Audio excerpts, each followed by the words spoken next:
right, so our objectives for this lecture is basically to describe the current state of the opioid crisis in the United States.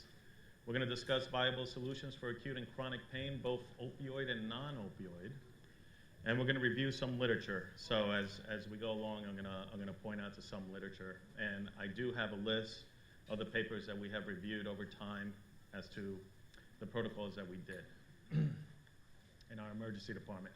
But a lot of this can be applied to your practices as well, okay? So I want to give special thanks to Alexis LaPietra. Now, if you don't know her or Dr. Mark Rosenberg, Dr. Mark Rosenberg is the chair of the emergency department in Patterson. And Dr. Alexis LaPietra went to what was formerly known UMDNJ-SOM, came on as a resident with me. And generally, when I do an exit interview with the resident, I want to know what was the weakness of your education. I want to know what is it that we can improve on. And she said, you know what? We have no idea what we're doing with pain. We have no idea what medicine to use. It's all over the place. You know, doctors are giving either anti-inflammatories, they're giving injections of lidocaine, they're doing it was scattered. And she was right. She was right. We really didn't have any good protocols and everything. So the idea between us three was to get her, and she was very interested in this, to get her into a pain management fellowship that was non-accredited, that was new and radical, and she would learn what pain management specialists would do for chronic pain, and then bring it back to the emergency department and train us. And that's basically what happened. That's how Otto happened, alternative to opioids. And so I give her special thanks, for helping me put this lecture together. But a lot of this is, we worked on this, the team works, the executive team works on this with her. But she's really the spokesperson for the Alto program. So we saw this slide earlier by Dr. DeFeo. And if you think about the amount of money that is involved here, billions of dollars in trying to stem the tide of opioid medication abuse as well as heroin. We're going to put heroin into this as well. Over the years from 1999 and even before that, you can see that the deaths, if you look at just opioid medications in general, you can see that the deaths have really reached, especially in 2017, 70,000 patients. So 70,000 Americans in this country died of opioid prescriptions. All right, now this data might be a little skewed because we don't know if they were on benzos, we don't know if they were on something else that might have caused them to die. But in general, it's just bad. You think about how many soldiers, our brave soldiers who went to Vietnam and didn't come back for our country, almost 60,000 over 10 years, right? 60,000 soldiers, young. They were young, 18 on average. And these guys are young, they're 22 on average. And 70,000 of them died in 1 year. So we got a problem. This is an epidemic, right? So there's no, there's no bones about it. This is why we're here today. So, because, not because we're the cause of it. I don't think we were the cause. There was a lot that went into this over the years if you look at the history of it. But we can do something about it, So if we understand what's going on out there, we know the pathology, and we know what patients' expectations are, we can pretty much do what we have to do, even if it's in our own offices, our own hospitals. So somewhere to start, right, to quell the tide of the opioid deaths and that epidemic. So, so prescription drugs, 17,000. So the previous slide, I'm sorry, let me just go back to the previous slide. So that's overall deaths of opioids. So that includes heroin. So this one is just straight opioid medications. So if you look at the lighter line, opioids without other synthetic narcotics and then opioids with other synthetic narcotics, the ones that are synthetic narcotics, like fentanyl, and basically fentanyl is coming from China. I don't know, I don't know why it's coming from China, but I believe the Chinese just want to poison us for some reason. They're just sending it to the United States because we know we are the largest consumer of opioid medications in this country. So it's big business to China. That's where it's coming from. And so the federal government is on it and trying to stop it, but for the last 5 or 6 years, it's just on a rise with the amount of money that they're spending to try to stop it, right? So if you just look at heroin itself, without other synthetic narcotics, there's actually a dip, even though it's 15,000. But again, with the use of fentanyl, it's been going up. So what they're doing in Patterson, and Patterson has a reputation of having the best heroin in the country. I don't know why, but That is the reputation.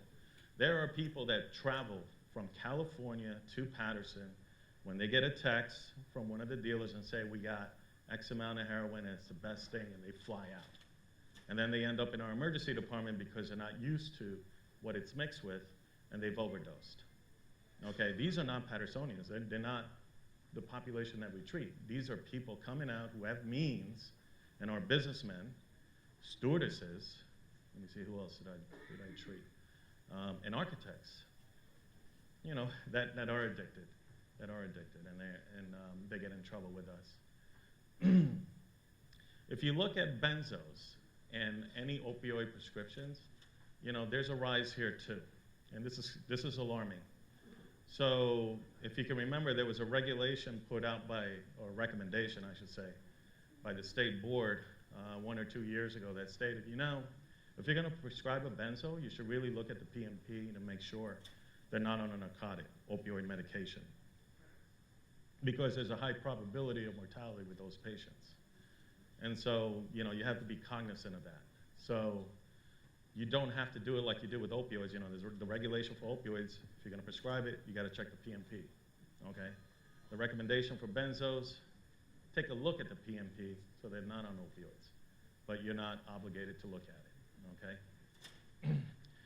And all this data is from the CDC, which came out at the end of the year, at the beginning of January. So when we think of alternative to opioids, the movement that we've created, and it's traveling along the country, at least amongst the emergency medicine physicians and practices, we look at it as 3 pillars. So we think about the treatment, we think about the alternatives, and then we think about the harm reduction.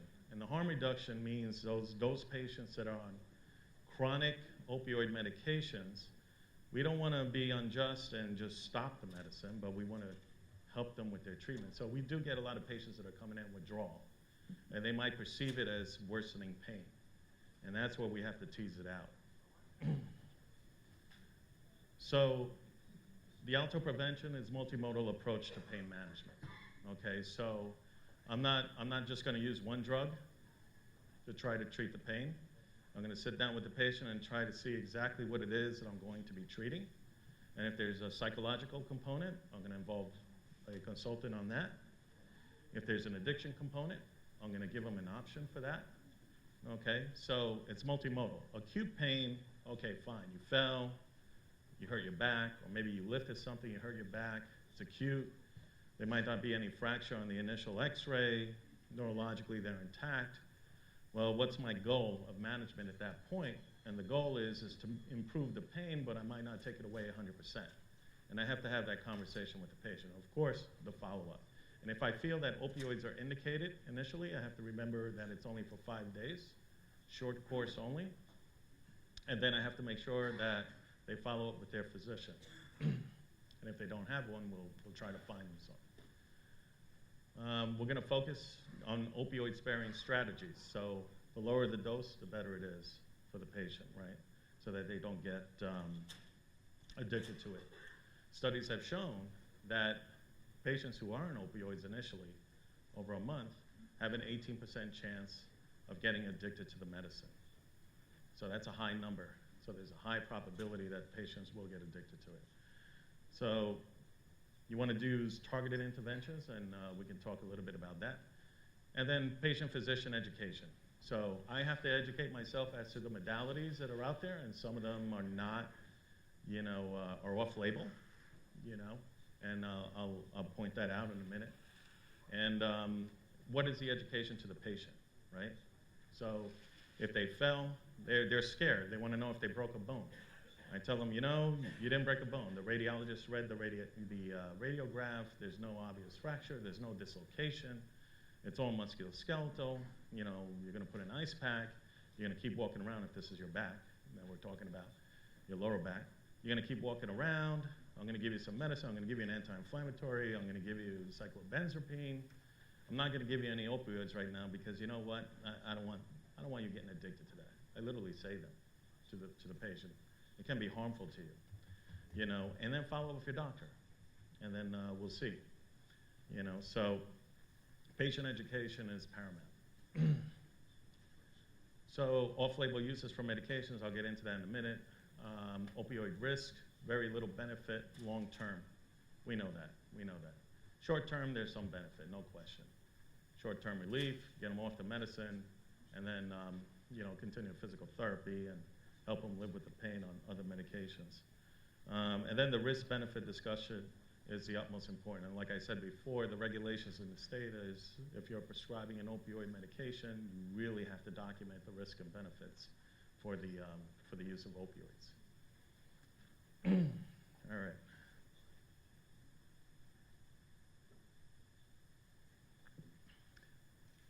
So yeah, opioids are necessary. You know, if I got into an accident and I have a broken femur, don't give me naproxen. Don't give me Toradol. I want some morphine. Start off with morphine because, that's, a bone that is very hard to break and I'm going to be in a lot of pain. Or maybe you can block my femoral nerve and that'll help. But really, in the beginning, give me some morphine. So yeah, opioids are necessary, especially in the realm of emergency medicine. But certainly they're not the solution of all pain.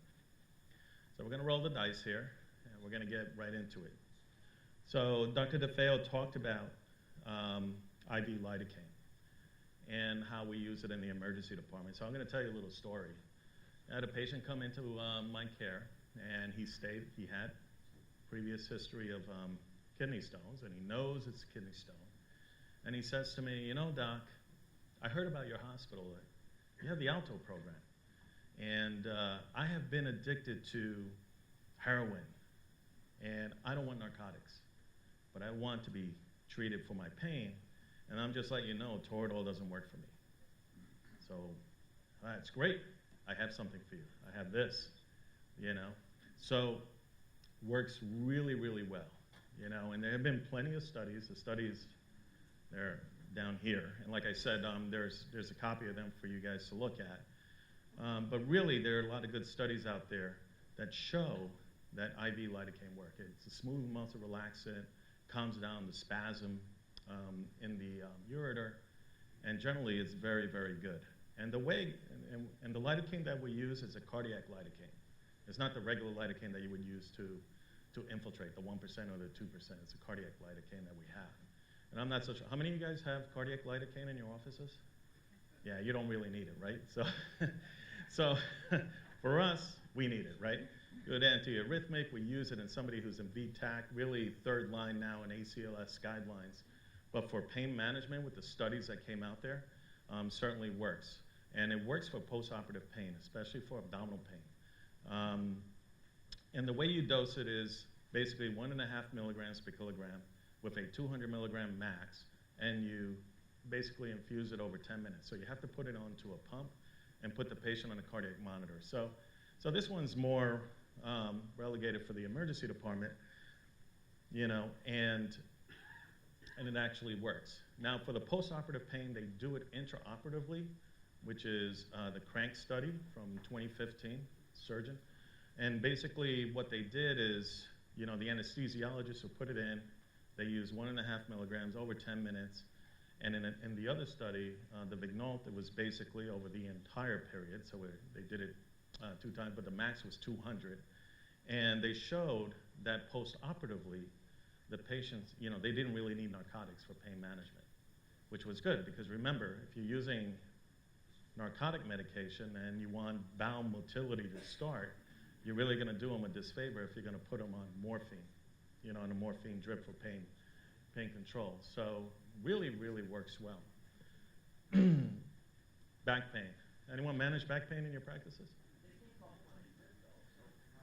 No, it's only 10 minutes. It's not a drip. It's short course, and it lasts for 3 to 4 hours. Yeah, it lasts for 3 to 4 hours.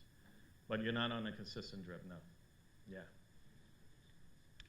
Back pain, yes. I saw a lot of hands go up, right? So yeah, this comprises, I think it's 2.4 million visits across the country for emergency medicine. And Friedman, who's a emergency medicine physician out of Albert Einstein, basically put something together, and he put a three-armed study together. So he he labeled the three arms of the study. Basically, the first one was naproxen and placebo, naproxen and Flexeril, naproxen and Percocet. And what he did, short course, 7 days, and then he followed the patients 2 weeks later. And it was a randomized controlled study, so it was a pretty good study. He had about 200 patients. It was done over a month. And what he found was there was no difference in their appreciation of pain, although in all of them, the pain got better, in some patients it didn't. But whether you took just naproxen alone, naproxen with Flexeril, naproxen with Percocet, no difference, right? So what does that mean? That means you're probably better off with just naproxen alone, right, in the management of these patients. Why add cyclobenzapine on these patients, right? So that was an interesting study. The limitation of that study is obviously single center and a small amount of patients, 260, you know.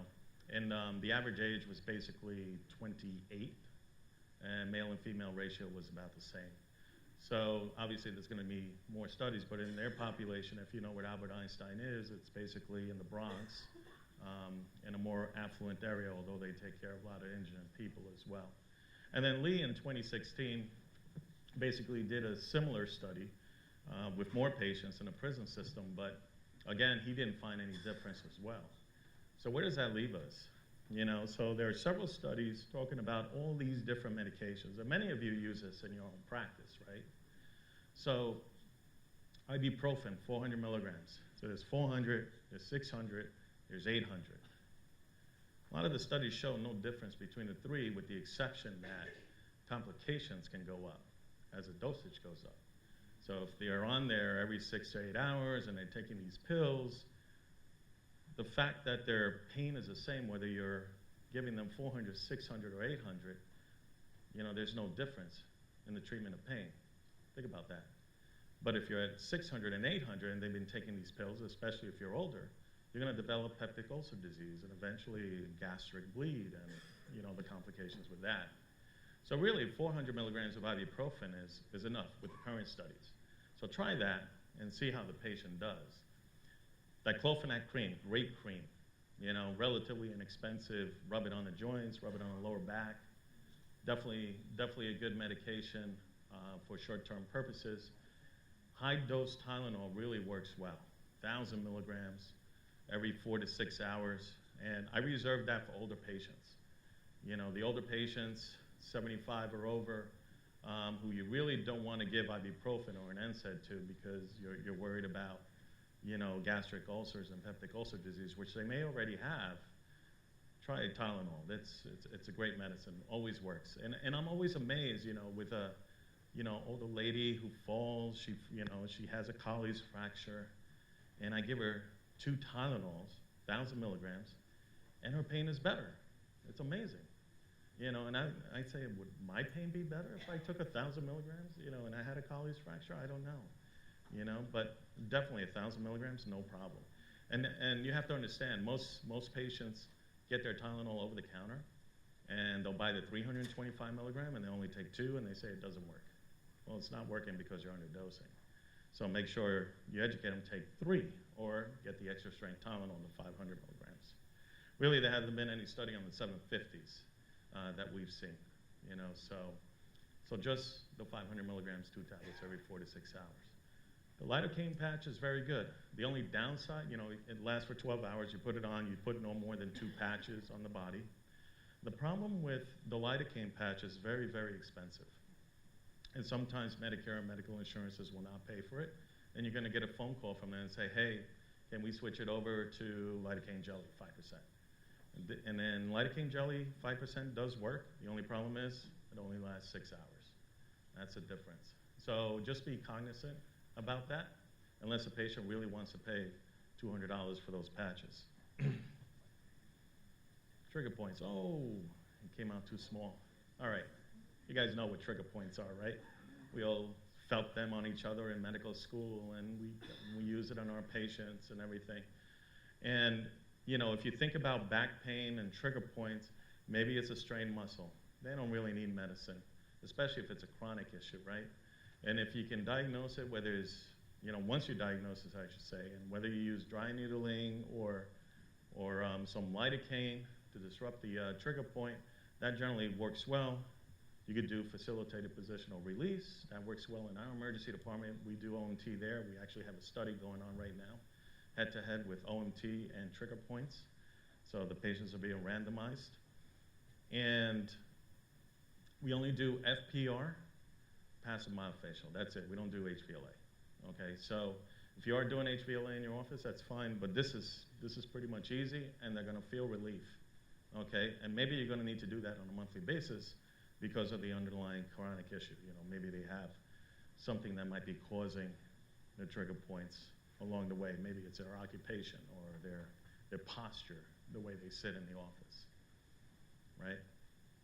So we're going to go right into chronic pain, and we're going to talk about the use of opioid medication. So I had several physicians approach me before, and they said, what do I do if somebody comes in, they no longer are with a doctor, but yet they're about to withdraw because they're so used to being on MS-Con. These are the patients that I'm talking about. So this is a problem. So every time there's an issue with a physician, maybe they practice bad medicine or they retired or whatever, now this patient's looking for another doctor. And it's not because it's not because they're doing something illegal. It's because they actually want help and they're so used to this medication. The problem is, did the previous doctor do all they could to try to decrease the amount of opioid medication that they were on, right? So most of these patients who are in chronic pain experience allodynia or hyperalgesia. So allodynia is basically damage to your nerve muscles, much as neuropathy would be. That's a good one. So there's a difference, the pain gets set off by pain and temperature, for example. And so they're going to have that chronic pain issue, and it bothers them in the middle of the night. Now there's great medications out there. There's Neurontin, Lyrica, et cetera, that might be able to help. But that's one of the experiences that chronic pain issue, patients would experience and we have to deal with. Hyperalgesia, and this is the patient who is so dependent that when you try to touch the area, they go bananas. I don't know if you've seen that. The best example I have from the emergency department is basically the person who comes in and needs an IV, right? They're always trying to do they always self-administer heroin, and then when you get close to that vein, they go bananas. They're in so much pain, they scream, That's hyperalgesia, So these are the two things that we have to really think about in chronic pain and how to manage. So, off-label medications. How many of you have ketamine in your office? Well, you're in the office of the emergency department. So yeah, so off-label, lot more studies coming out. Moto, who is Sergi out in New York, I think it's Montefiore Hospital, 2015, 2016 did a lot of research, randomized controlled trials for the management of acute pain in children. He did one arm from 6 to 26, so some adults, and the other arm he went all the way down to 3 years old, right? So, and we'll talk about that in a minute. And Miller in 2015 pretty much just did a randomized control style on patients with acute pain who were adults. These patients were relatively young, so this is not recommended for older patients with comorbidities. Okay, those are not the patients that we think about ketamine on because of the obvious side effects of this particular medications. Obviously, the higher the dose, the more dissociated you become, right? So, in general, our protocol is established from these studies, and some of them went up to from 0.1 to 0.7 milligrams per kilo. Over 10 minutes via the pump, you titrate to pain, and basically that's it. What you don't want to do is get up to the dissociated state. That's not what you want to do. What you want to do is you want to give them pain relief. And this works rather well. Works well with sickle cell disease, which is usually a big problem. They always come in and they say, hey, I want my 10 milligrams of Dilaudid. I'm sickling. And it's Saturday night, and I don't have my lab available so I could check a reticulocyte count. And the patient doesn't look so much in pain because he's lying there watching TV, you know, so definitely challenging cases, right? But now I can offer this, and this is a good medicine, and they don't like it. You know, they still want their Dilaudid and Benadryl. So, so you know, that's a separate population that we deal with. But in essence, in those other patients that do get better from it. So for example, I use this on a patient with a hernia that I wanted to, it was incarcerated, and I tried to push it back in. It's only been incarcerated for about, you know, a couple of hours. She couldn't push it back in. Usually she pushes it back in. So I'm calling surgery. She's not vomiting. Her vital signs are stable. And I said, you know what? Opioids are not a good idea here, especially if there's a bowel obstruction. So we're going to try this. And it worked. And I put ice on there, Trendelenburg. And by the time the surgeon came down, he pushed it back in, and that was it. And she felt better. Her labs were fine. And she had her surgery 2 days later. She didn't even have to be discharged on pain medications because her pain had resolved. It was amazing. The other way you can use this is intranasal. So if you have an atomizer, the dose is basically 0.5 milligrams per kilogram. And like I said, from the studies, you can go down to 3 years old. And again, you're not going to use this on older patients with comorbidities. And this is good if you're doing a laceration, if there's a dislocation and you want to reset the dislocation, or if you're calling orthopedics to come down and you know, help put a cast on the patient when it can be painful. This is a good medicine to do. It's quick on, quick off. The reason I have no monitor up here is because you don't need a monitor. The patients are not going to lose their airway. They're just sitting there very happy, and it works within 15 minutes. And 20, 30 minutes later, you're done. And you rarely have to redose. So consider intranasal ketamine, and there's been many, many studies by other physicians there that show that this is very effective for short-term pain. So really works well for those kids that need to have intervention in the emergency department. And in general, these kids only go home on Tylenol after we're done. And so there are policy statements out there by our emergency academy, as well as the College of American Emergency Physicians, and basically they state that this is pretty safe, although the American Academy of Emergency Medicine states that there is short-lived side effects. And yeah, there's some side effects, you know. For older patients, they might be hallucinating and they might get scared and everything, and you really have to sit down and reassure them. You know, with kids, it's great. They're looking around and they're looking at pink elephants, so they actually enjoy the ride. It's awesome. So, yeah, so no problem there.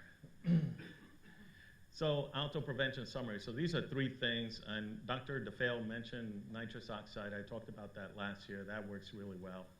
The dentists have been using that for many years, and perhaps many of you have experienced nitrous oxide in a dental office for a procedure, and can't remember the procedure, but you know, everything was fine.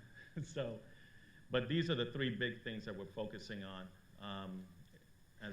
for Alto prevention, and using these as off-label as the studies start to come out.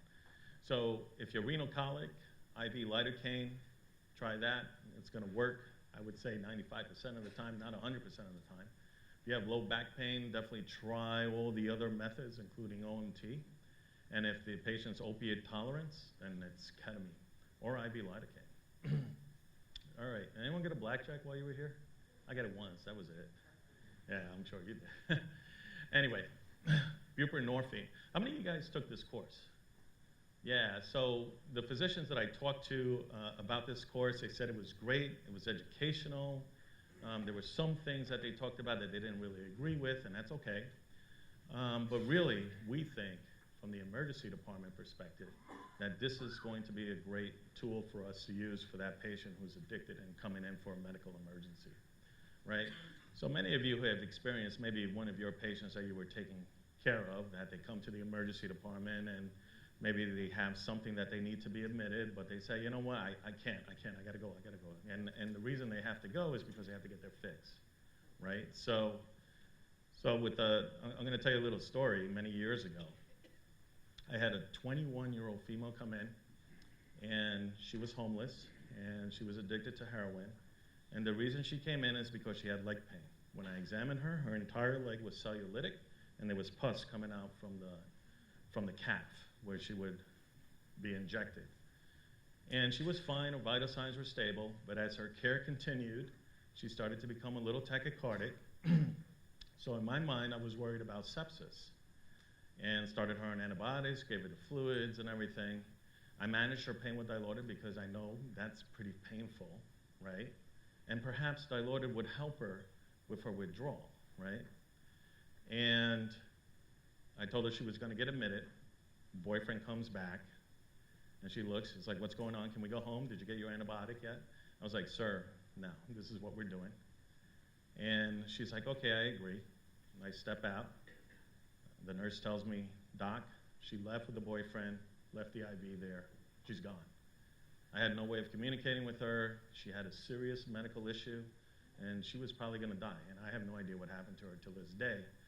But if I had this, perhaps things might have changed or might not, right? So, but the object of having this particular medication in our emergency department, as we continue in this, in the care of the patient, the object is to keep them in the hospital without having them crave for either heroin or opioids if they're addicted, right?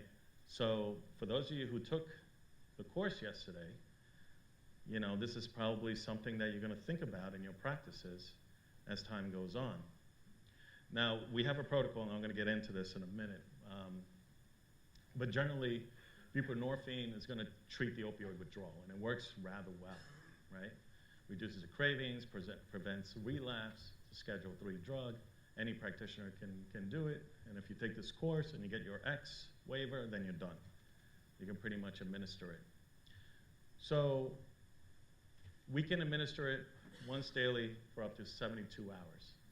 And in our hospital, we're pretty much, because we have this all together and we all took the course and everything, we can prescribe it, at least one dose. And then it will continue with the continuum of care upstairs. All right, and there's a handoff with either the internist or the other physicians to make sure that the patient gets this particular medicine during their care. At the same time,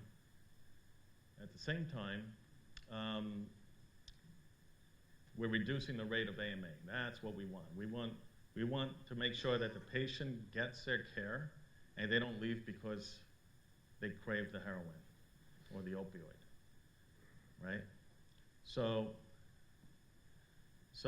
in this case, the one other thing that we do for the patient is we call Eva's Village. So Eva's Village is an outpatient detox, but they're more than detox. They basically want their patients to continue on with their lives. So they help them if they don't have a trade, they help them become chefs, or perhaps help them to get into you know, hotels and become a receptionist, et cetera, or the businesses. So, and a recovery specialist will come and talk to the patient. And while they're not withdrawing, they're listening. And we have a great success rate. About, now it's up to 75% of those patients leave with the recovery specialist after they get treated, or they get treated in the emergency department from an overdose, which is great. And then about half of them stay on to detox and go on to do well in the community. And some of them even become recovery specialists for EVAs. So over time, over the last 4 years, the amount of recovery specialists that we produce out there has actually grown just from the program that we did. So it was awesome. That's a good thing. So in continuing with harm reduction, naloxone. So if you're worried that the patient, you know, obviously if they come in and they overdose, or if the patient comes to you because they were in the emergency department and they overdose, you really have to sit down with them and say, you know what, we should prescribe you naloxone. You know, so, and some of you would say, well, wouldn't this enable the patient? You know, they'll have the naloxone, and how are they going to reach it if it's in their pocket and they're passed out and not breathing, right? So, and the idea is to, obviously, the patients who have families, and they know they're dealing with a family member who is a known heroin or opioid addict, and they've overdosed already, and they don't want detox at this moment. Well, to help to make sure that they don't die in the house, A family member should be involved in making sure that they know and understand the use of naloxone and trying to help, the care of their loved one, right? So that's important. Now, intranasal naloxone can potentially cause pulmonary edema, but I haven't seen it. There's some sporadic cases out there. Usually it's from aggressive use of Narcan. Usually the intranasal naloxone is 0.4, 0.5, milligrams. And the ones that, obviously the paramedics that are out there, they can give 1 milligram, 2 milligrams, 4 milligrams of naloxone. And yeah, effectively put the patient into withdrawal, which is bad. So that's more education for the EMS system. They know that. I've seen less and less over the years of that type of dosing. But I've had patients come in and who have gone into pulmonary edema because they had an aggressive amount of naloxone given to them. And actually I had one patient die in the emergency department 12 hours after they arrived from that complication. So let's review. So if you remember anything from this lecture, it's basically to limit the use of opioid medications as much as you can. It is indicated in some cases here and there, and will do its job, but certainly reevaluate your patient and make sure you use other alternatives. Keep up with the literature out there. Maybe there's something that's coming in through the American Academy of Family Practice or Osteopathic Family Practice or pain management as to how, this is a hot topic. So it's an epidemic. There's going to be a lot of research being done on this. And, we'll keep up with it. And I'm happy to come back next year with the new literature that comes out. And certainly think about buprenorphine. Many of you have taken the course, so you know what to do. And think about your patients and how they're going to benefit from it, to keep them from withdrawal and perhaps get them into detox. And think about prescribing naloxone, especially if your patient has overdosed and they survived, all right? And talk to the family members as to how to use the naloxone. And if you ever want pet therapy, this is the ultimate. I was so relaxed after petting the dolphin down in Atlantis. It was awesome. My wife and kids. My wife is right there. Where are you? Oh, she stepped out. She went to the bathroom. Oh, my God. All right. How embarrassing. Anyway, that's her right there in the middle. We had a great time. So these are pretty much the literature that we go over. Are there any questions? I know that was a lot. Yeah. Thank you.